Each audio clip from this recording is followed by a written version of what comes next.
What if the night journey of the Prophet Muhammad did not happen in the mosque you think it did? Because in the year 614, when the Quran first spoke of the Masjid Al Aqsa, the farthest mosque, Jerusalem was a city of ruins. The Second Temple was long destroyed. The Byzantines had lost it to the Persians.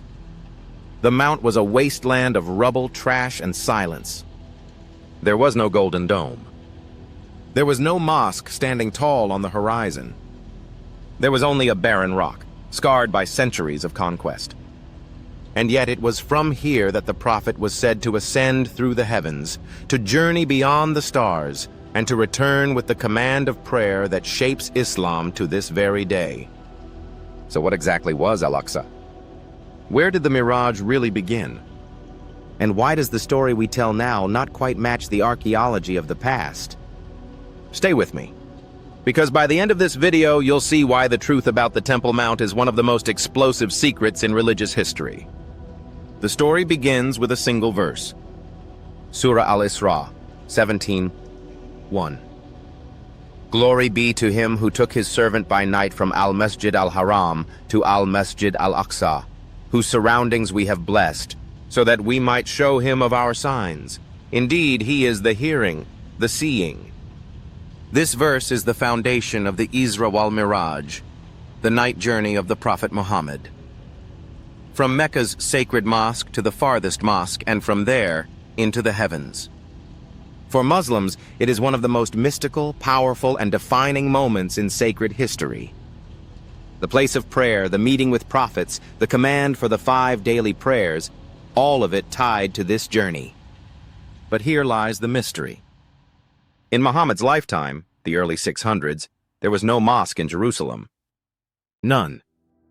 The Second Temple had been destroyed by the Romans in 70 CE.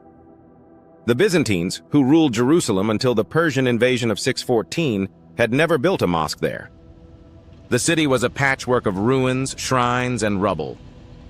And yet the Quran names it Al-Masjid Al Aqsa, the farthest mosque. So what did this mean to the first hearers of the Quran?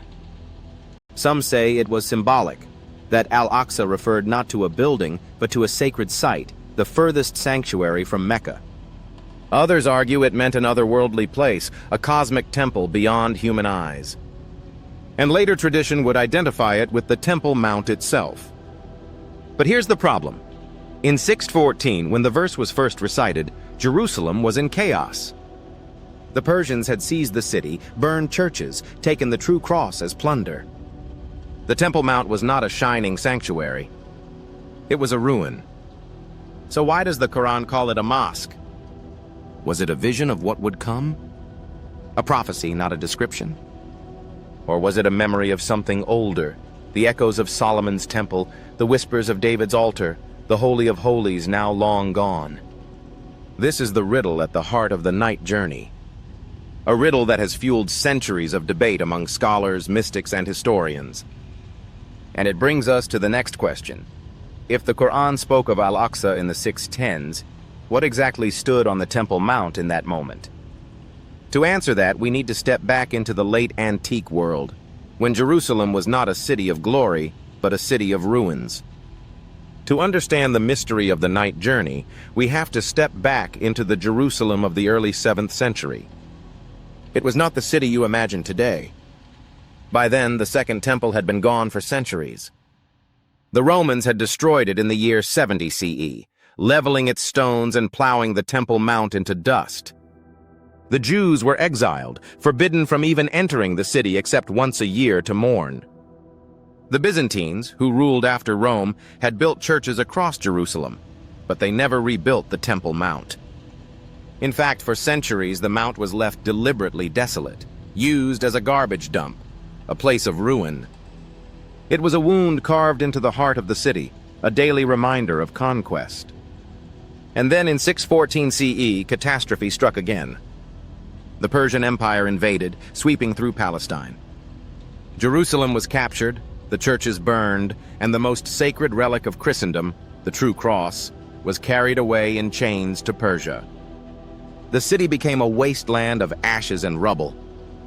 Pilgrims described the Temple Mount as a barren plateau, strewn with debris, echoing with silence.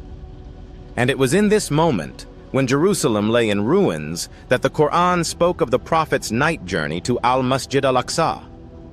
Think about that. The Prophet is said to ascend not from a gleaming mosque, not from a golden dome, but from a desolate mount, a ruin haunted by the ghosts of Solomon's temple, the cries of exiles, the ashes of churches. Could this be the meaning of the verse? That God lifted his servant from the wreckage of empire, from a mountain stripped bare, to show him the heavens? That the journey was not about walls of stone, but about the sacred ground itself, the rock at the heart of history? For the early Muslims, the mount was already the farthest sanctuary, not because of what was standing there, but because of what had once stood, and what would stand again. A place of memory, a place of prophecy. And soon, when Islam reached Jerusalem, the ruins would no longer be left to rot. They would be cleansed, reclaimed, and reborn. But that moment was still to come. In the year of the night journey, Jerusalem was nothing but a scar. And it was from that scar, from that emptiness, that the Prophet is said to have ascended to the heavens. 2 decades after the Prophet's passing, Jerusalem changed hands again. In the year 637, the armies of Islam reached the city. The Byzantine garrison surrendered, and the patriarch Sophronius, robed in black, offered the keys of Jerusalem to the new ruler of Arabia, Caliph Umar ibn al-Khattab. But Umar did not enter as an emperor with crowns and trumpets. He entered with dust on his clothes, riding a donkey, reciting verses of the Quran. To the Christians of the city, it must have seemed impossible, a desert people, unknown a generation earlier, now inheriting the holy city itself. And when Umar asked to be shown the sacred site of the Temple Mount, the place of David, of Solomon, of the Prophet's night journey, what he found was filth.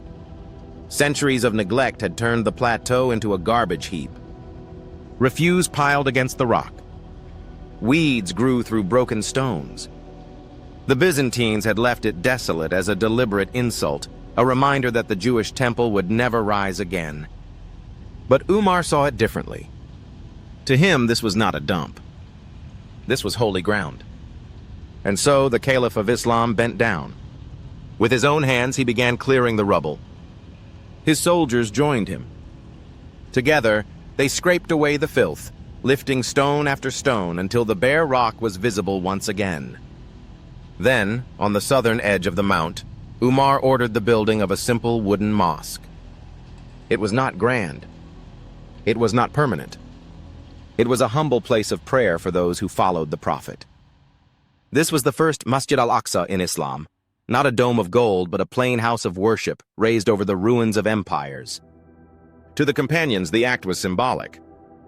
The night journey had begun in a ruin. Now that ruin was reclaimed. The ground where prophets had once prayed, where the messenger had ascended, was purified again. Umar's cleansing was more than an act of sanitation. It was an act of memory. An act of prophecy fulfilled. The scar of centuries was washed, not by architects or armies, but by the hands of believers. This was the Muslim claim to Jerusalem, not conquest by the sword, but cleansing of the sacred. And yet the Mount's story was only beginning. For within a generation, another ruler would raise a monument so radiant it would change the skyline of the city forever. 3 generations after Umar, the Temple Mount was no longer a heap of stones. It was the beating heart of a new empire.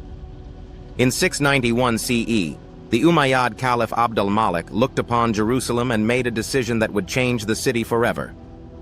He ordered the construction of a shrine like no other, a vast golden dome rising over the rock itself. Octagonal walls wrapped around the bare stone. Mosaics shimmered with Quranic inscriptions, declaring the unity of God and the truth of the Prophet. Inside, the rock stood exposed, the very place, tradition said, from which the Prophet ascended into the heavens. This was the Dome of the Rock. It was not called Al Aqsa in its beginning. It was a sanctuary, a proclamation in stone. Islam had come. Islam had inherited the mantle of prophecy. Islam had made Jerusalem its own. And a few years later, on the southern edge of the mount, another building rose, a roofed mosque large enough to hold thousands. This became the Al Aqsa Mosque as we know it today. Think about the timeline. The Prophet's night journey is dated to around 614. Umar cleared the site in 637 and built a simple wooden mosque. But the iconic Al Aqsa, the stone and wood structure we see now, was not completed until around 705, nearly a century after the Quran was first recited. So when the Quran spoke of Masjid Al Aqsa, the farthest mosque, it could not have been referring to these buildings. They did not exist yet. The verse predates the dome, predates the mosque, predates the architecture by decades. Why then were they built? Some historians argue that Abd al Malik's project was not only devotion, it was politics. In his time, Mecca was under rival control. Pilgrimage routes were contested. By raising the dome over the rock, Abd al Malik gave the Islamic world a new axis, a second sacred center, dazzling in its beauty, undeniable in its symbolism. The dome and the later mosque transformed a ruin into a monument. The rock where the Prophet ascended became the core of Muslim Jerusalem. The farthest mosque of Scripture was fused in memory with the stone mosque of history. And over centuries that fusion became fact. Generations forgot the gap of 70 years. The memory of ruin was replaced with the image of gold. The simplicity of Umar's wooden shelter was eclipsed by Abd al Malik's dome. The politics of empire had reshaped the map of the sacred. And yet beneath the stones and mosaics the rock remained, silent, immovable, eternal. The same rock that had watched Solomon build, that had seen Romans burn, that had stood barren when the Prophet ascended. The monuments were new, but the ground was ancient. And that ground would carry meanings far older and far more contested than any single empire could control. The Temple Mount is not just a place. It is a palimpsest, a page written, erased, and written over again by three great faiths. For the Jews, this was Har Habayit, the mountain of the house. Here King David raised an altar. Here, Solomon built the first temple, with the Holy of Holies at its heart, a chamber so sacred that only the high priest could enter, and only once a year. Here, the Ark of the Covenant was said to rest, glowing with the presence of God. And when the Babylonians destroyed it, and later the Romans burned it, Jews wept and mourned, vowing never to forget. To this day, the western wall below the mount is the holiest site in Judaism, the last touch of a vanished house of God. For Christians, the mount is layered with echoes of Jesus. Here he taught in the courts of the temple. Here he overturned the tables of the money changers. Here he predicted that not one stone would be left upon another. For Byzantine emperors, Jerusalem became the new Zion, crowned with churches like the Holy Sepulchre. But the mount itself was left bare, a silent testimony that the Old Covenant had passed away. And for Muslims, the mount became Beit al-Maqdis, the house of holiness. The Quran spoke of the Prophet's night journey from Masjid Al Aqsa. The Hadiths describe him leading the prophets in prayer upon this mount, ascending from the rock into the heavens. With Umar's cleansing and Abd al Malik's dome, the place of ruin became a sanctuary again, the third holiest site in Islam, after Mecca and Medina. Three faiths, three stories, one stone. And each faith sees its own reflection in the rock. The Jew sees the lost ark, the covenant waiting to be restored. The Christian sees prophecy fulfilled, the temple cast down, the Messiah risen.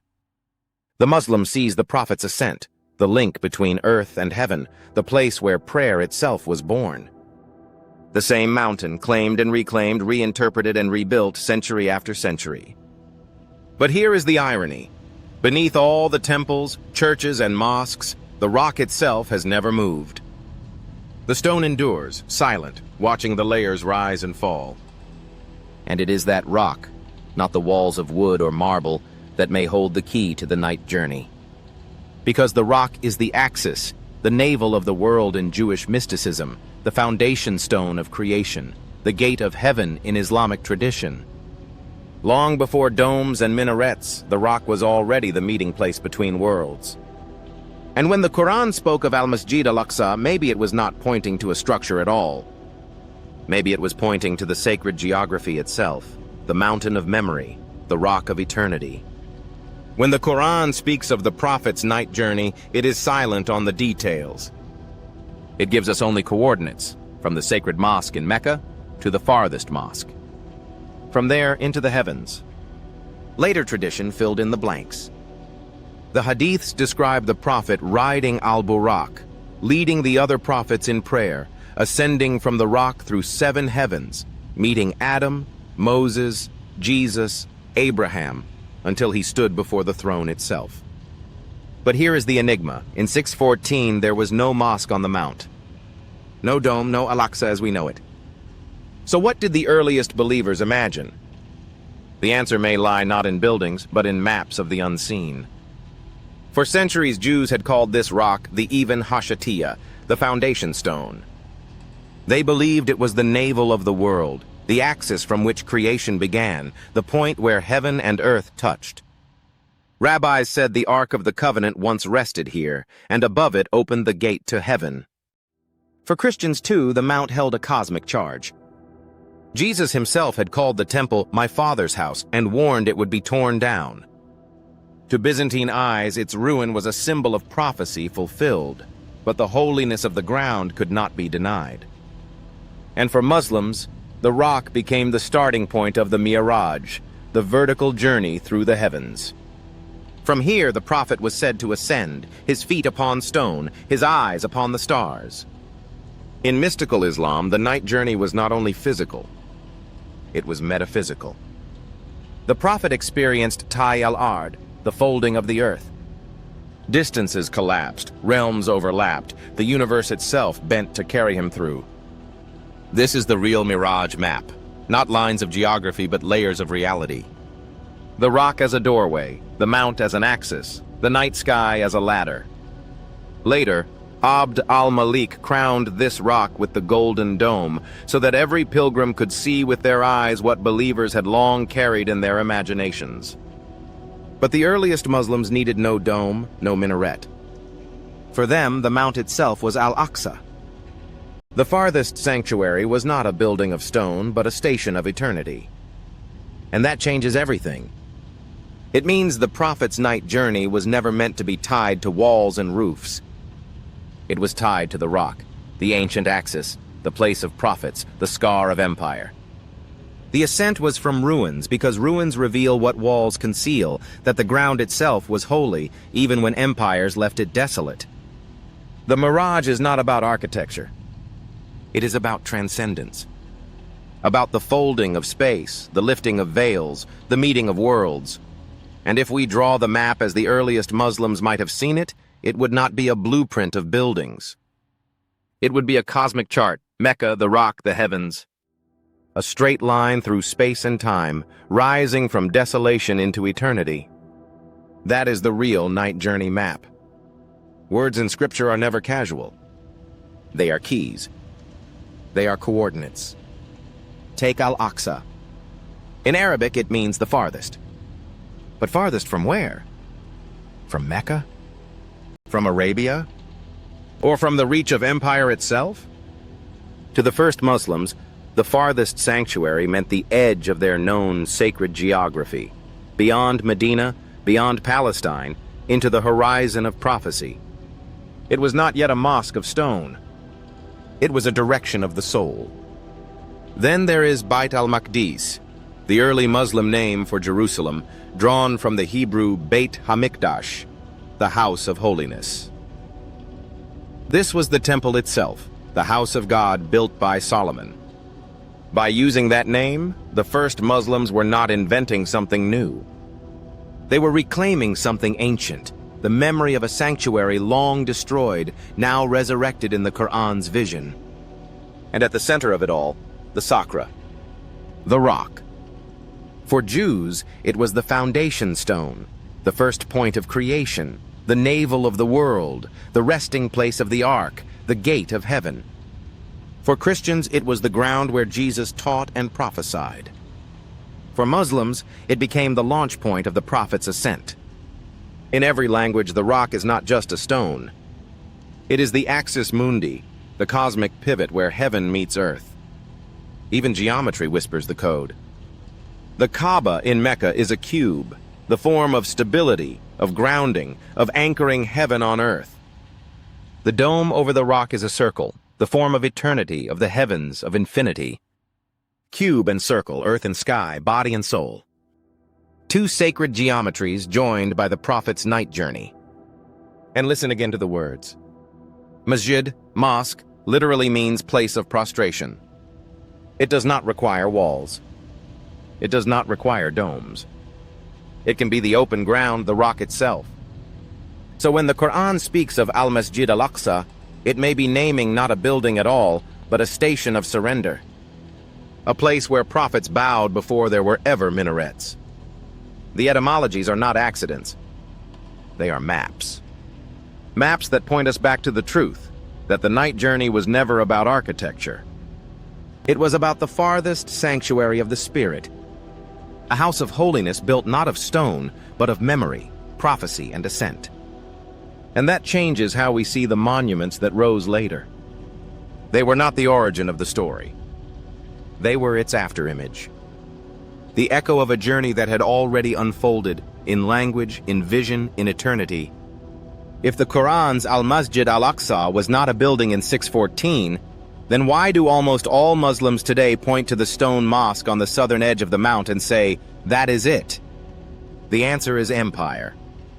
In 691, Abd al Malik crowned the rock with the golden dome. Soon after, his successors built the grand roofed mosque to the south. These were acts of devotion, yes, but they were also acts of politics. At the time, Mecca itself was contested. The rival caliph Ibn al-Zubayr controlled the Kaaba. Pilgrims were divided. The Umayyads needed a rival axis of holiness, a place to bind the empire, to proclaim legitimacy, to rival the power of their enemies. And so the mount was remade. The dome glittered like a crown. The mosque to the south became the Farthest Mosque. Slowly, through sermons, inscriptions, and memory, the words of Quran 17:1 were fused with new stone and new politics. What began as a verse about sacred geography and prophecy was recast as a monument of empire. And over the centuries, the memory of ruins faded. The simplicity of Umar's wooden shelter was forgotten. Generations grew up seeing the dome and the mosque, hearing the verse, and assuming the two were one and the same. History had been rewritten. The silence of 614 was erased by the splendor of 691. This was not accidental.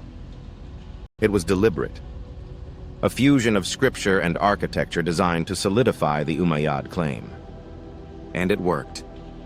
To this day, ask a Muslim about the night journey, and they will point to the mosque Abd al Malik built nearly a century after the Quran was revealed. The monument has become the memory. The politics has become the scripture. But archaeology remembers. Archaeology whispers that in 614 there was no dome, no mosque, no marble. Only a rock in ruins waiting.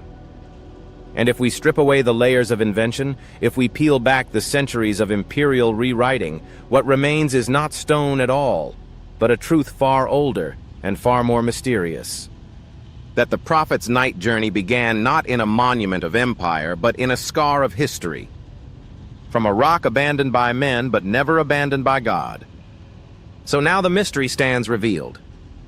The Quran spoke of the Prophet's night journey to the Farthest Mosque at a time when Jerusalem's mount was not crowned with domes, but covered in ruins.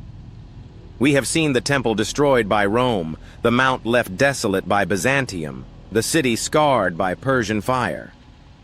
We have seen Umar arrive, humble and dusty, cleansing the rock with his own hands, raising a simple shelter of prayer.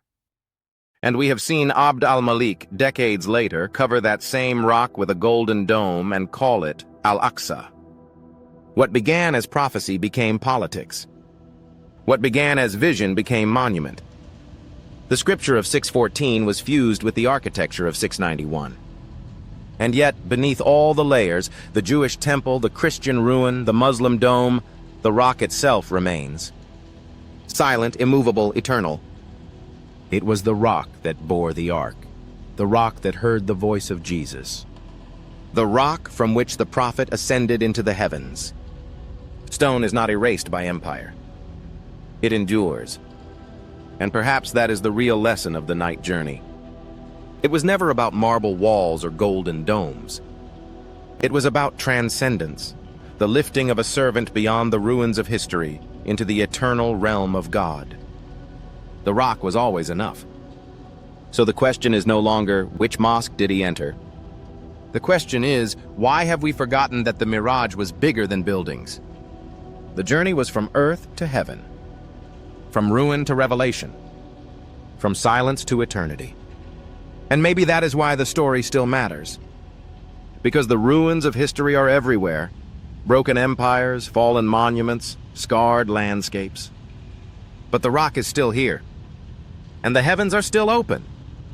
The night journey was never about what men built. It was about what God revealed.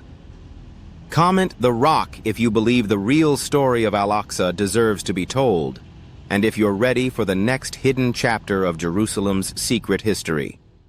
Because the journey has only just begun.